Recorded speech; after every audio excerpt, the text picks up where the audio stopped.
اور سے خدمت کرتی وہ آپ بھی کر سکتے. ٹھیک ہے. تیسری چیز سنہرے اصول کے اندر وہ یہ ہے کہ بیوی اپنے شوہر کی ہر ممکن اطاعت کرے.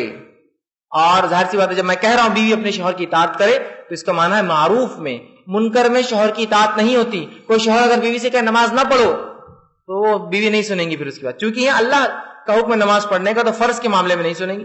لیکن اگر وہ کوئی معروف کا حکم دے تو بیوی اپنی ہے نا اپنے ضد کے بنیاد پہ اس کا انکار کبھی نہ کرے. یاد رکھیے اس لیے کہ بہت ساری بار وجوہات طلاق بھی یہ ہوتی ہے کہ بیوی نافرمان ہوتی ہے شوہر کی.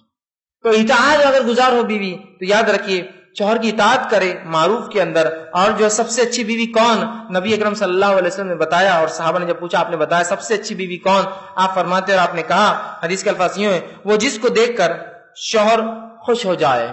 آپ فرماتے سب سے اچھی بیوی وہ ہے جس کو دیکھ کر شوہر خوش ہو جائے، اس کی اطاعت کرے، اور جب کوئی موجود نہ ہو تو اس کے گھر اور اس کے مال کی حفاظت کرے، اور ایسے شخص کو اپنے گھر میں نہ آنے دے جس کو اس کا شوہر آنا پسند نہیں کرتا ہے. یہ سب سے اچھی بیوی ہے. پہلی صفت کیا ہے اس کی، جب اس کا شوہر اسے دیکھے تو اسے خوش کر دے، اسے خوش کر دے. سب سے اچھی بیوی کی صفت ہے. آج عورتوں کا معاملہ یہ ہوتا ہے کہ وہ اپنے آپ کو اتنا ٹینشن میں اور اتنا فکر مند بتاتی گھر کے کام کاج میں کہ اگر شوہر گھر پر آیا تو اس گندی اور بری نظر سے اسے گھور کے دیکھتی کہ کہاں لا کے پھنسا دی میرے کو تمہارے گھر میں، اور وہ آتے ہی گھر میں بولتا ہے اس کے دیکھنے سے پہلے اپنی نظر چرا کے بھاگ جاؤ اندر.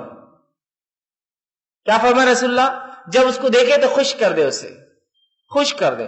دوسرا فرماتے ہیں اور کہتے ہیں اس کی اطاعت کرے، جو وہ کہے کتاب و سنت کے مطابق عمل کرے.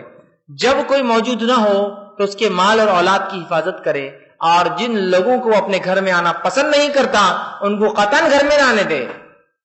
ورنہ بہت سی عورتیں ہوتی ہیں شوہر بول رہا ہے کہ فلاں تمہارا بھائی گھر میں نہیں آئے گا جو سگا نہیں ہے تمہارا، نہیں ہمارا فلاں بھائی ایسا کیسا نہیں آئے گا گھر میں، اتنے دنوں سے آتے تھے، ہم پہلے بھی ملتے تھے، ہمارے گھر میں آتے تھے، ہمارے پاس یہ سب نہیں چلتا، ہمارے پاس سب پاک نظر کے لوگ ہیں، ہمارے پاس یہ پردے کی قسم نہیں ہے، ہمارے دادا بہت متقی تھے، ہمارے نانا بہت متقی تھے، لیکن وہ بھی تو فلاں ہوتے تھے.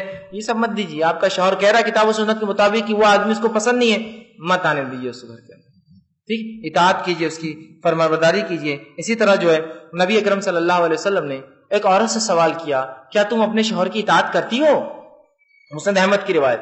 اس نے کہا اللہ کے رسول ہاں میں بہت اطاعت کرتی ہوں اور میں ان کی نافرمانی کبھی نہیں کرتی ہوں. تو آپ نے فرمایا ہاں، فرمایا فَإِنَّمَا هُوَ جَنَّتُكِ وَالنَّارُكِ، یہ ہاں تو پھر درست ہے، اس لیے کہ تیرا شوہر تیرے لیے جنت بھی ہے اور تیرے لیے جہنم بھی ہے.